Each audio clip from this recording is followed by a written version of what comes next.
What if you could find a system that maximized luck and generated outsized returns? A method based on decision science that led you to make better choices in both your business and personal life. That's exactly what Daniel Kang did. He learned how to use asymmetric bets to win scholarships that paid for his education, as well as to raise millions of dollars to fund his startup. He then used this principle to land a book deal with leading business book publisher Wiley Sons. I'm Jane Singer, and welcome back to A Seat at the Table podcast, where we sit down with some of the world's top innovators, entrepreneurs, and leaders and learn from their insights, experience, and expertise. Today, Daniel Kang joins us here to share what he learned as the CEO and co-founder of a Y-Combinator-backed startup, Flowbo, as a venture capitalist at Softbank's Vision Fund, and what he learned in pilot training that taught him about running a business. In his new book, The Super Upside Factor, Asymmetric Principles That Will 10x Your Life, is a practical playbook to maximize luck in life and career. The book is a must-read for anyone looking to apply the principles that have enabled a few companies to outperform, even in challenging environments. I think all of us want to read that right now. Daniel used asymmetric bets to elevate himself out of poverty and to become a wildly successful entrepreneur and recognized author. Let's unpack what's behind this methodology and how we can apply it in our lives. Hi, Daniel. Thank you so much for joining me. Thanks for having me. I'm very happy to have you on the show. I think that you have a lot of great things to share. I think one of the interesting points that were suggested is, why is the VC industry essentially willing to pay to have people be wrong 90% of the time? I think that's something that's sort of counterintuitive for most of us. I think that's a great starting point. So the way that I like to start is VC is this trillion-dollar industry that's paid to be wrong. So back when I was working as a venture capitalist at Softbank, I got to understand the industry a little bit. And in about half the bets that VCs make, they lose money and they miss the mark about 90% of the time, except they still tend to make money. And the reason they're able to do that is through a very simple principle called asymmetric bets. So asymmetric bets is a type of bet where the potential upside, if successful, is not like 2 or 3x. I'm talking about 100x, 1000x return. And if you're wrong, you lose the only thing that you invested in, right? So that's the basic premise of asymmetric bets. And I talk a little bit about this in my book as well, The Super Upside Factor. But these asymmetric bets are it's a way to play a certain type of game. And I'm happy to dive into like where it works and where it doesn't as well. Yeah. Could you explain that? Because I think that now you've certainly gotten my interest, and I think everybody listening to this is also now sitting there saying, yeah, tell me more. So asymmetric bets doesn't work all the time. So there's conditions where it works. I'll first talk about maybe how it works in VC and then how that maybe applies into life and career decisions. So the reason this works and where it works is where the past is not a good predictor of the future. So when you go into a very stable industry that doesn't change very much, or a certain path that doesn't move, it's actually better to have a 90% certainty of being right, because you know the past is a good predictor of the future and you know what to do. In the case of high growth technology companies or innovation, by definition, you're creating something that doesn't exist. Past is not a great predictor. So the way you win in these sorts of games is not through linear regression models, but through massive iteration. So you try something, you learn something very quickly, and then you move on. And in order for that to work, you need to budget for failure. So you need to understand that you will be wrong, and you just take what you know and what you learn, and then you continue to move on. VCs tend to invest in those companies that are rapidly iterating and moving forward. And because that's innovative and because there's a very specific breed of companies that are able to grow from 0 to 100 in a very short amount of time, VCs are able to then generate, this 100x. The common example that I talk about is Figma. So Figma is a design tool that was used a lot by UX and UI designers. They started as like a $10 million seed round company. 2 years ago, they got a $20 billion acquisition from Adobe. So, 10 million to 20 billion, like that's Crazy, the scale right? we're talking about here. Yeah. I think that's really interesting. And I have watched the trajectory of Figma, and it really is remarkable, particularly when you think about how competitive any kind of SaaS software is. What, from your point of view, from your experience, what are the secrets to being able to get these 100x returns?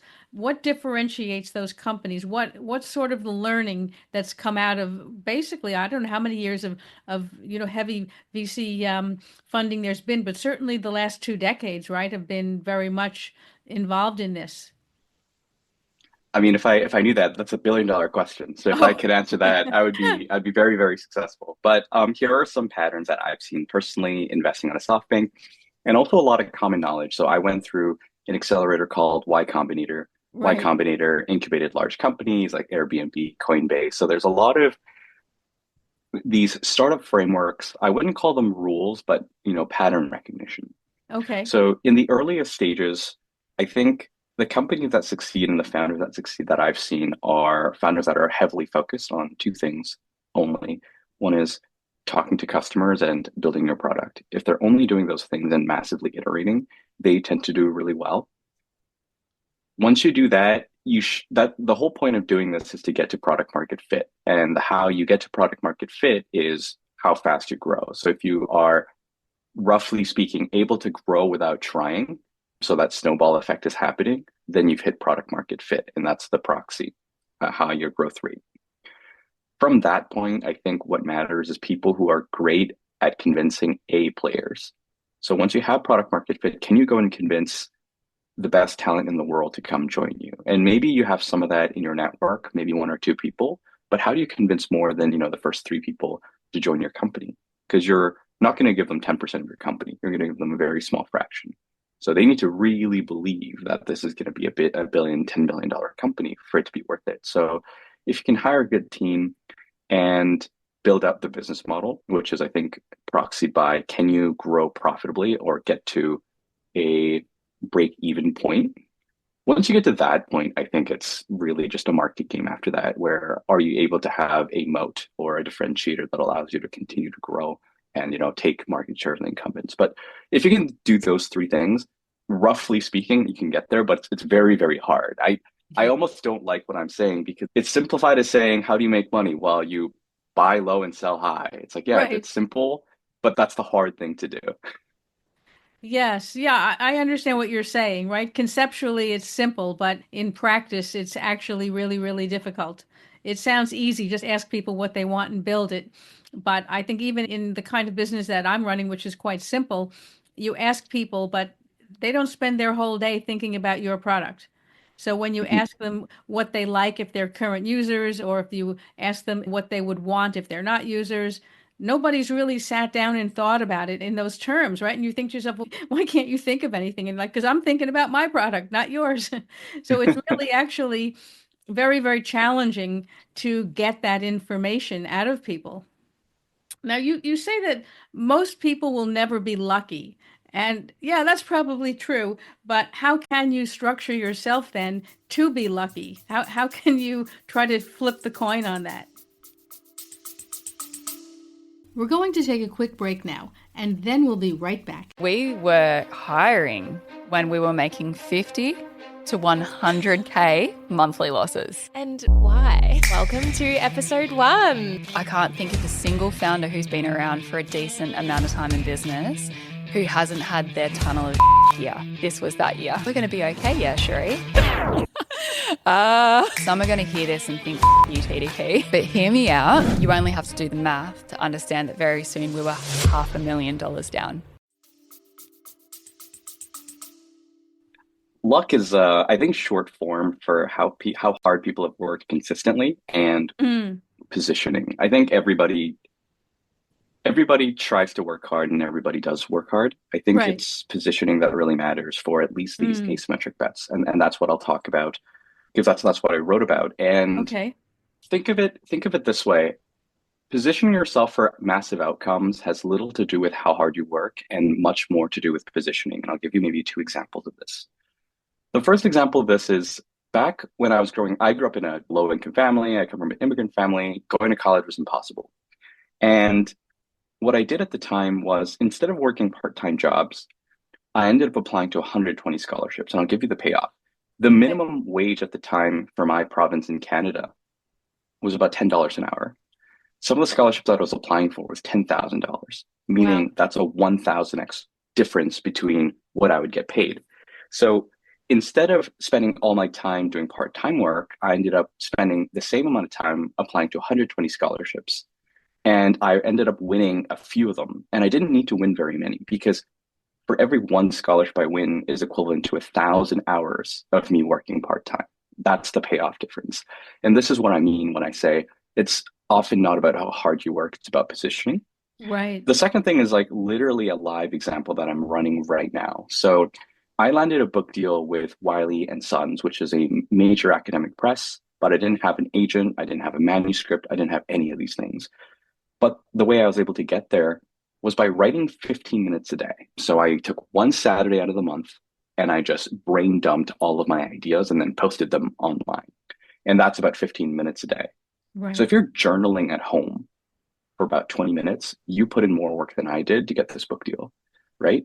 But the reason I was able to get the book deal is because I placed it online on a blogging platform called Medium. So every Okay. article that I posted had the potential to reach millions, if not billions, of people in the world.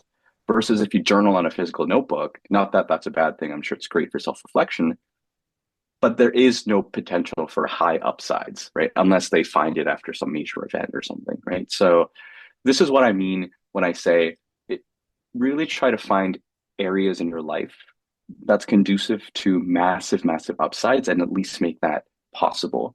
And where many of those opportunities are located today is going to be in other people's infrastructure that scales infinitely, right? That's technology and media is like the most often talked about ones, but also, I leverage the Scholarship Foundation. I leverage the network of Wiley to go push my books. So there are opportunities that exist over here.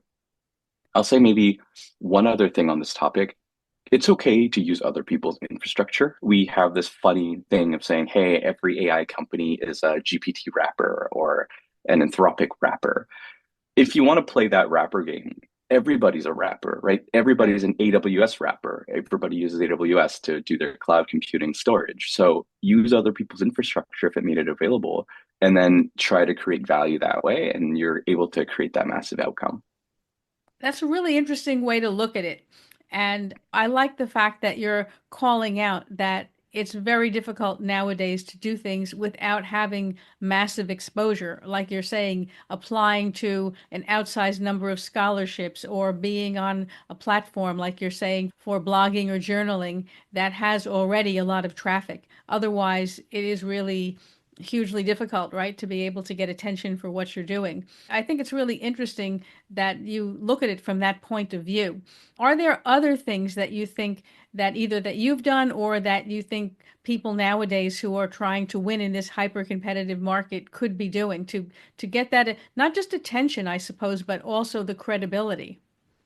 I think credibility is an interesting one. I really like to distinguish between owned and borrowed reputation and owned and borrowed Okay. credibility. So maybe I'll talk a little bit about that. I think Yeah, do. in early days of people's careers, almost everybody, they build credibility by borrowing credibility from institutions and people. Mm, So you go to Harvard, now you have Harvard's reputation. You go to Goldman Sachs or Google, you have their reputation.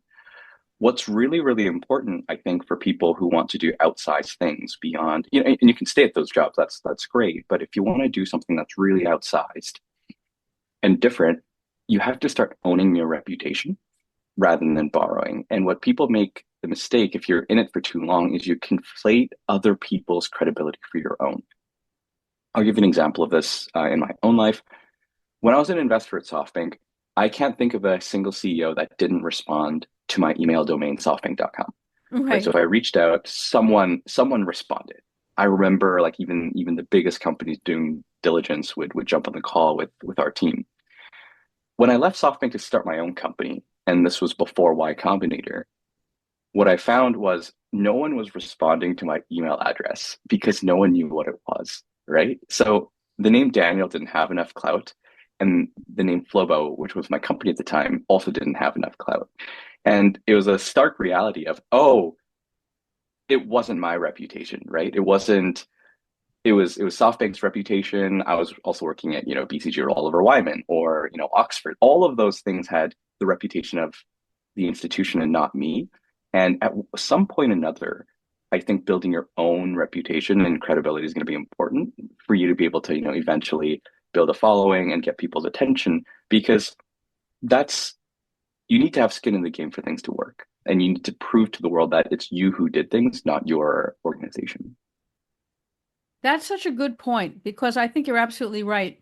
People tend to go with big organizations, not just because obviously they maybe feel they're more stable or will give them a better opportunity, but you're right, they do borrow that reputation, that halo effect that, oh, I work for this or that other famous company, so that makes me, in a sense, I don't want to say better, but stand out more than someone who works for a less known company.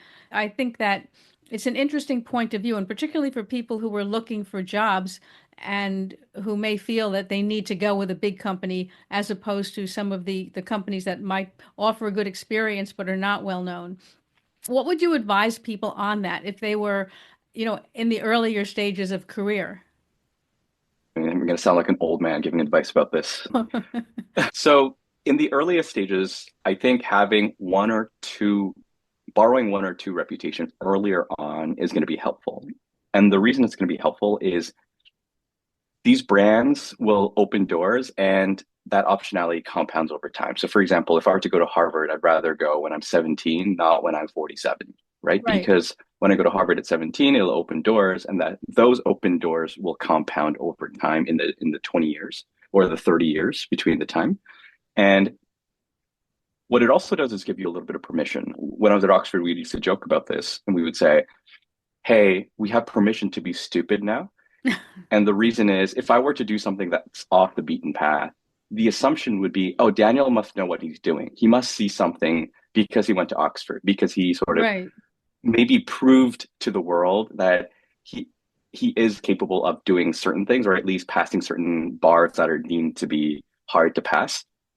And then that's the assumption, versus if you don't have anything that gives you a reputation, then you have to prove yourself everywhere you go. And that's taxing, and that creates admin work for no reason. So I'd probably do one or two early in the career and then quickly move on to things that you actually deeply care about and move into that ground truth metric of, is this working or is this not? Yeah, yeah, that's a very good point.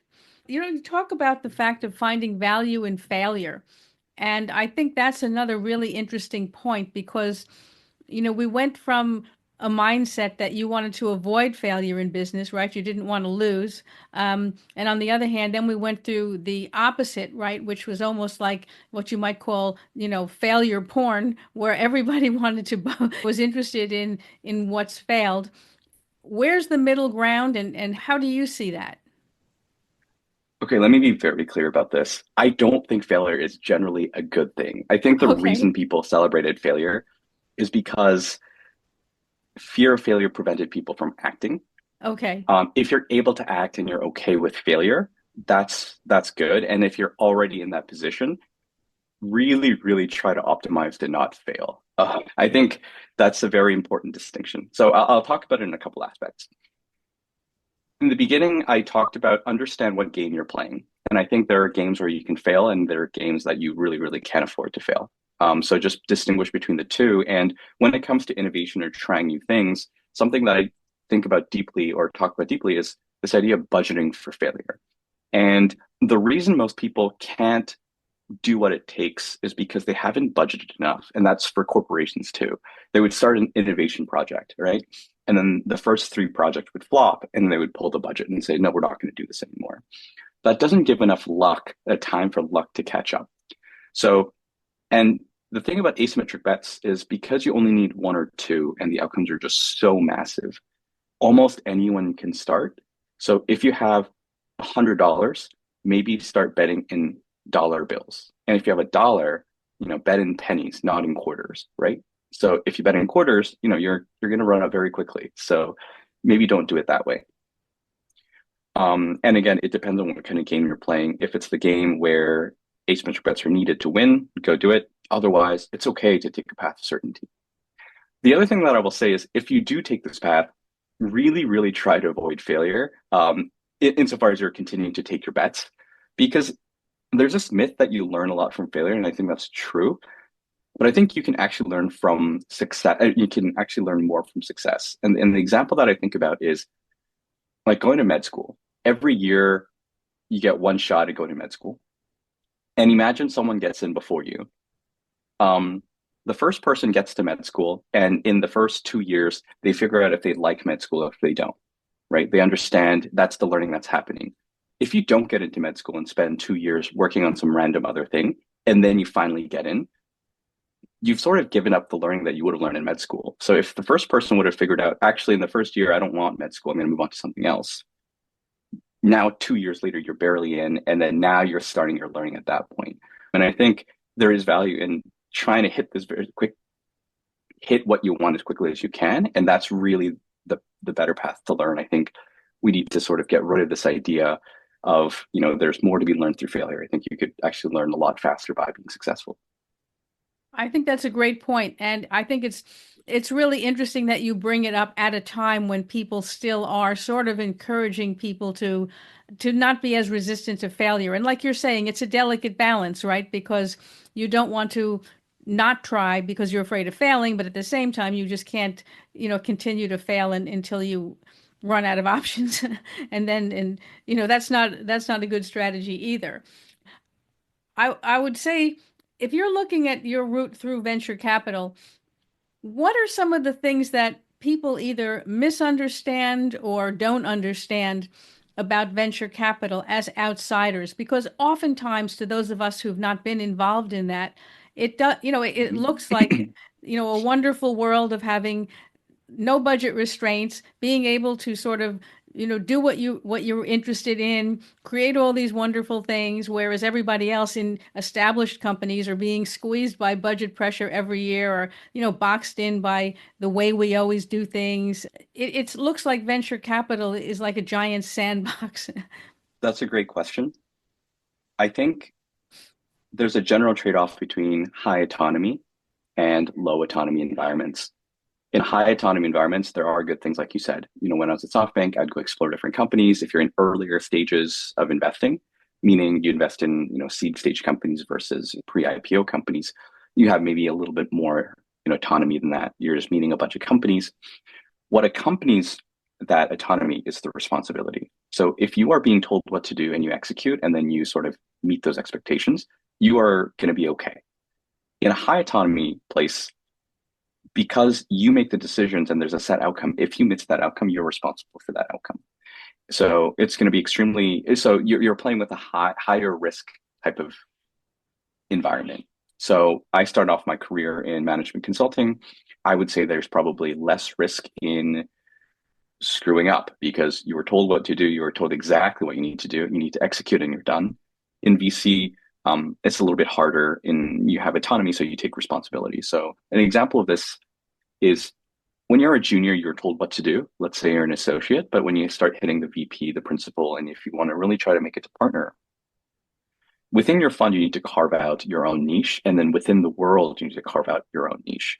So even the creator economy, which is where I used to play with my own startup, there are like a handful of people who are investing in creator economy companies. And there's only a few dozen companies that are going to be exceptional in that entire category of, say, like $100-200 billion market. So now you're competing with everybody and you need to sort of win those markets. And unlike, say, the public markets or other forms of investing, the category and people in it are small enough that every deal can be tracked to a person. You'll often see that X, Y, and Z did the deal, not Sequoia did the deal. Right. So your track record will be there, and you need to constantly prove out and carve your niche and show that you are a good investor and your judgment works. And it's really hard because you're going to be wrong 90% of the time, especially if you're in early stages. So I think those are the challenges, and that's why maybe a lot of folks in the VCs are maybe forced to move on because they just are unable to or unwilling to put in the time to sort of be able to compete at that level. Right. Yeah, I think it's good that you've brought some of those points up because, you wouldn't know that unless you really have your hands in the clay. Now, you talk about harnessing the art of quitting. Mhm. There's a lot around that, especially nowadays with everybody looking to quiet quit or, maybe lying flat, as they might call it in Asia. What do you see around that? You brought that up in your book. Tell me more about that. Yeah, I have an entire chapter because I think quitting, not quitting, those are fine. But I think the most important thing is having agency. And I just want people to Mm, have agency to sort of quit when they need to. Especially in the startup world, quitting is a very taboo topic. So you'll see failure celebrated much more than quitting. In fact, there are adages saying fail fast, and those are right. celebrated. But if you quit, when you voluntarily walk away, that's seen as a sign of giving up, being a quitter. It's a very taboo topic. So people are sort of stuck there, much to the point where founders, even when they don't think that their company is going to work, they drive their company to the ground. They just completely run out of money and they run it until they're done. Mm, So I was really hoping that people would have agency around that. And one of the ways to think about this is thinking of quitting in a spectrum, not as a singular act. When we think of quitting, we think in the most extreme form, which is this irreversible, permanent, like once a quitter, always a quitter sort of mentality. And I think quitting is a little bit more subtle than that. And this quitting has been talked about a little bit. I mean, Annie Duke, she had written an entire book on quitting. right, My own right. framework, I sort of talk about four types of quitting. And the first is really about recalibrative quitting, which is you try multiple things and you know that you're going to fail. So what you're doing is reallocating resources to the things that are working. In the case of a startup, that might look like a pivot. In the case of a career, you might be saying, I'm really good at these sort of tasks. So I'm going to focus on doing these tasks and then try to offload the other stuff to other people. And that's maybe, related to Dan Martell's book, Buy Back Your Time. So what are Right. you really, really good at and focus on those, right? And then there's like this explorative quitting, which is the default is you come back to where you are today. So an example of this is maybe um, taking a sabbatical or doing an externship, where if you don't do anything, the default is you come back to your current status, your current job, and the current Right. work. And the benefit of doing this is you either come back with a stronger conviction saying, I actually really like what I'm doing, or Mm, you've explored enough to say, I'm going to move on to something else. The right. other, the other is really elevative, which is the default is you're not coming back. And the idea is to go fill out a gap that you've seen or to actually go on to something else entirely. And then the final piece is committed quitting. And that's the most rare form of quitting. There aren't very many things in life that are completely irreversible once you do it. And I think when you try to sort of decouple the type of quitting that you're doing, it allows you to quit a little bit more strategically and get through that taboo and hopefully be willing to quit when it's the right time to quit.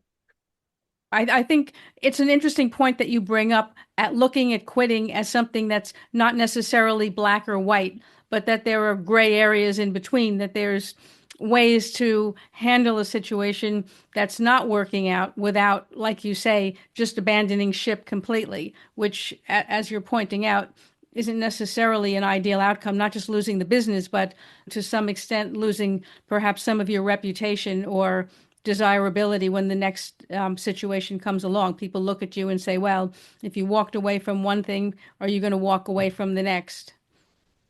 Absolutely. Yeah. I mean, is that, I mean, I know VC is a little bit different than the regular job market, but Mhm. how is that viewed? Because sometimes in the regular job market, people will look at you if you quit and they just look at you and think, well, if you quit one job, you'll probably quit the next, right? They don't see that as, if you found another job right away, that could look like you were recruited. But if you just quit, Mhm. people oftentimes interpret that as, is this person going to be stable? It doesn't necessarily look good when you're looking for the next position. But Yeah, how that's do you fair. see that? How do you see that in the VC world? I think in the VC world, there are different degrees and different motivations. I will talk about the theoretical and I'll talk about maybe the practical. In Okay. the theoretical point of view, if the founder sort of continues to work on the company for a very, very long time and don't quit and keep taking those bets, Mm, that's probably sort of the best outcome for VCs and founders. Because remember, VCs have 100 portfolios. And if I've Right. already allocated funds to you, I sort of want you to keep taking that bet until it works. Okay. In practicality, there's a couple of restrictions that happen. The first is the fund life cycle. So VCs operate on a 10-year fund cycle. So suppose that a fund invested in you in year 3 or year 5.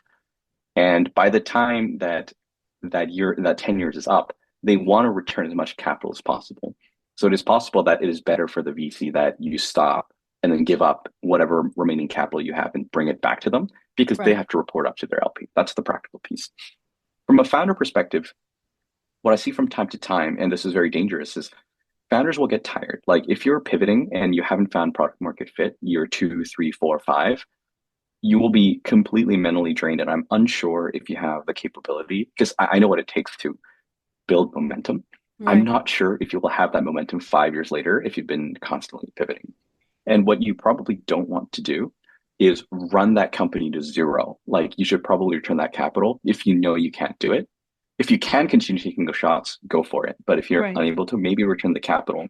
The other thing that I see happen from time to time, which is crazy to me, is they just say, we're going to burn this money with whatever, and they start spending it on, I don't know, personal travel or a lot of these other things that is probably not a great thing because, I mean, there's a character and moral component of this too, but even if you completely disregard that, it's a horrible, horrible choice because the venture capitalists are never going to invest in you ever again if you're going to start a venture backed company. Like if you want to be good stewards of capital. So I think those are the practical things that I would consider when what actually happens in the VC world.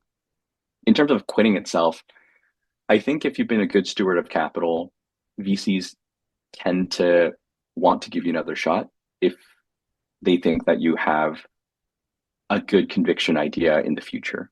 I don't think it's as ruthless as people make or think it out to be, and that's what causes the fear to continue. People can be a bit more forgiving than expected. Interesting. Yeah, you're right. It doesn't have that reputation, but as you're explaining it, you can sort of understand why it might be a bit more forgiving because they have skin in the game as well. So it's to their best interest, right, to have some kind of a positive outcome. So it's interesting that you bring that up. Now, just one last question. You talk about you were doing pilot training, you fell out of the sky, and that incident actually gave you some insight and enlightenment about running a business. Can you explain what happened? Yeah, I mean, I try to take whatever learning I have and apply it into different areas of life. This is one instance. It actually relates back to quitting. Okay. Um, so during my pilot training, we run through something called recovery training, which is there will be situations where a plane will be at a certain angle that it Right. just loses all lift and then falls. And as it falls towards the ground, the torque, the spinning of the engine will cause the wing to tilt in one way. You'll spin towards the ground. And there's a very specific set of maneuvers that you need to use to get out of that spin. Mhm. And when that happens, you just need to execute on those exact maneuvers, which is, put the power to idle, make the ailerons neutral and then sort of slam the rudder balance and then you sort of recover.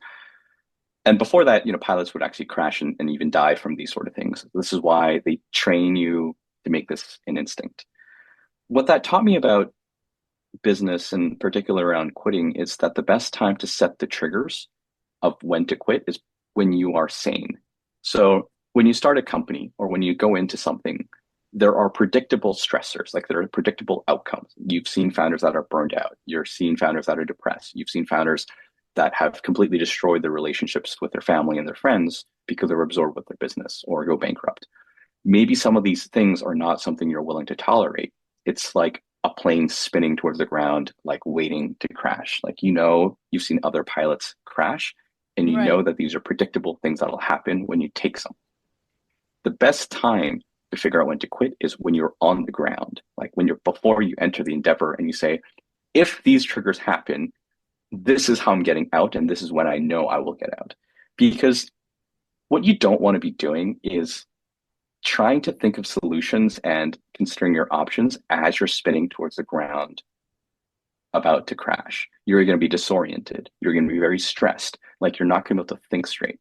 So think of all of these triggers ahead of time understand when the triggers happen, and when it does, don't think, just act and get out. That's brilliant advice. And I think very, very few people think about that, not only in business, in anything in life. In a sense, if I'm understanding you correctly, plan the exit, the escape, the what you're going to do in worst case scenario in advance so that you're prepared, as opposed to, like you say, trying to figure it out on the fly when everything is going to smash. Yeah, exactly. So that's exactly right. You're going to be emotionally drained. You're going to be physically tired. Like a horrible time to be thinking. Yeah, yeah, absolutely. Well, Daniel, you've shared so many fabulous insights. I mean, I could sit here and talk to you all day, but obviously you have things to do. I would highly recommend anyone who's listening to this to get Daniel's book. I don't know if by the time we're publishing this podcast, it's on the market yet, The Super Upside Factor. However, it's supposed to be coming out any day soon. And I will certainly have links to all of this in the show notes, in the description for this podcast. So check it out. Honestly, the amount that you learn from this book is huge. Right, Jane, thank you so much for having me. It was a pleasure. Yeah, thank you, Daniel.